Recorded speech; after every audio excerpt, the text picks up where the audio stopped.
Lundi 11 mars au matin, je pars à Gare du Nord pour un voyage Eurostar direction Saint-Pancras. Il est 9h30. Je suis toute excitée, aujourd'hui je rencontre Marc Jacobs à Londres. Sur le quai de la gare de Saint-Pancras, il est 12h40. Bonne nouvelle, notre hôtel se trouve à l'intérieur de la gare, super pratique. Welcome to Saint-Pancras Renaissance Hotel. Un lieu totalement dingue qui mérite d'être vu de l'extérieur. Je sors, je reste subjuguée. On se croirait à Poudlard. Pas étonnant que 2 des films Harry Potter y aient été en partie tournés. Et la magie londonienne opère. Retour dans cet hôtel 5 étoiles incroyable et chargé d'histoire. Je me balade, visite un peu, et tombe sur un escalier chargé lui de culture pop. Remember, c'est ici que les Spice Girls ont tourné leur clip culte Wannabe. Je suis impressionnée par ces décors romanesques qui ont également servi pour les tournages de Bridget Jones ou encore de 2 films des Batman. Mais le tourisme attendra. Je dois maintenant rejoindre ma chambre numéro 727. Voilà donc une chambre 5 étoiles. Je suis sûre de bien m'adapter à tout ce confort. Bonjour la baignoire, bonjour le luxe, et bonjour les goodies press. C'est bon, je suis dans l'ambiance. Tout à l'heure, place à la grande soirée Marc Jacobs Coca-Cola Light. 13h45, je retraverse la gare direction le German Gymnasium à 2 minutes à pied. C'est l'heure de la conférence de presse Marc Jacobs sous le signe de la mode et des petites bulles de Coca Light. C'est grand, moderne et rose. Un vrai sanctuaire de filles. Et Coca-Cola Light n'a pas oublié nos estomacs affamés. Les cupcakes délicieux nous font totalement oublier l'intérêt du light, ou diet comme on dit ici. À l'étage, la conférence de presse commence et dévoile le spot publicitaire des bouteilles Marc Jacobs Coca-Cola Light dans une cabine photo. Bonjour le sexe symbole.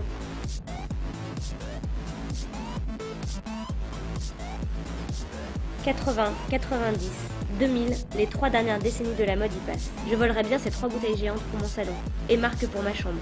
Il est aussi beau que je l'imaginais, et je tente de faire abstraction de son front qui brille. Après tout, personne n'est à l'abri d'un excès de sébum.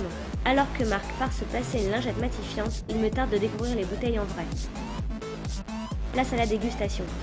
Coca-Cola Light, c'est vraiment so good. Les 80 journalistes internationaux enchaînent les questions pertinentes à Marc. À mon tour, je lui suggère de se faire tatouer une bouteille de coca sur le corps et fait un bide. Les tables rondes commencent, je suis assise tout à côté du créateur et de sa fumée écœurante de Marlboro.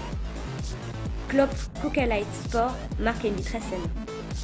Je suis prise en photo avec Marc Jacobs et repars comblée. J'ai 2 heures devant moi avant la soirée et décide de tester le spa de l'hôtel. Je commence par un massage et continue de me détendre avec une session sauna. Puis direction la piscine. Ce spa est incroyable et 100% luxe. Je me dis que ça doit être génial d'être riche. Piscine haut de gamme et jacuzzi, ce sera la cerise sur le gâteau de ce séjour 5 étoiles. Et après avoir pataugé 1 heure dans ce paradis de la détente, je termine par un hammam qui finit de me ramollir. Une séance de sport dans cette super salle de gym serait l'idéal pour me requinquer. Ça tombe mal, j'ai horreur du sport. Je remonte donc dans ma chambre et traverse une galerie qui me fait froid dans le dos. Plus flippants les uns que les autres, les personnages de ces tableaux semblent me faire comprendre que je ne dois pas trop m'attarder. Humour noir anglais ou mauvais goût, je n'arrive pas à me décider. Il ne me reste plus beaucoup de temps pour me préparer pour la grande soirée qui m'attend. Blush, mascara, rouge à lèvres, le mot d'ordre est glamour pour faire honneur à Marc Jacobs. J'ai justement pris dans ma valise la seule tenue signée du créateur que j'ai trouvée dans mon dressing. Je n'ai pas de tenue plan B, mais ça devrait faire l'affaire. J'arrive devant le gymnasium à 21h30. La soirée bat déjà son plein. Et la star de l'événement vient juste d'arriver. Marc Jacobs débarque en pyjama à rayures, je suis encore plus fan.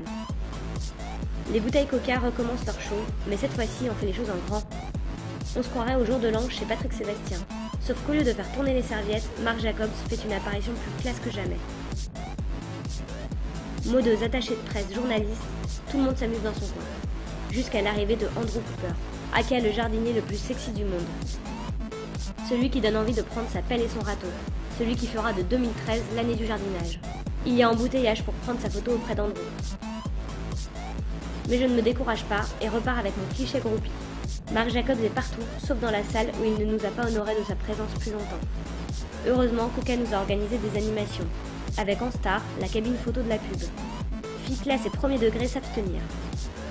Le DJ est à fond et met en transe quelques londoniennes totalement barrées qui donnent tout sur le dance floor. Les regarder m'épuise. Je parie sur le barman qui devrait casser une bouteille et je perds.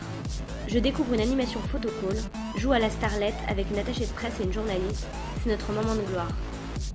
Fin de soirée oblige, nous finissons perruqués et super contentes de nous. C'est l'heure de rentrer se coucher, je ne sens plus mes pieds et j'ai bu beaucoup trop de coca. Après 27 heures de blocage à Londres à cause de la neige en France, les Eurostars redémarrent enfin et la gare ressemble à un camping sauvage. Au revoir Londres et ses soirées pétillantes. Bonjour Paris en mode Sibérie.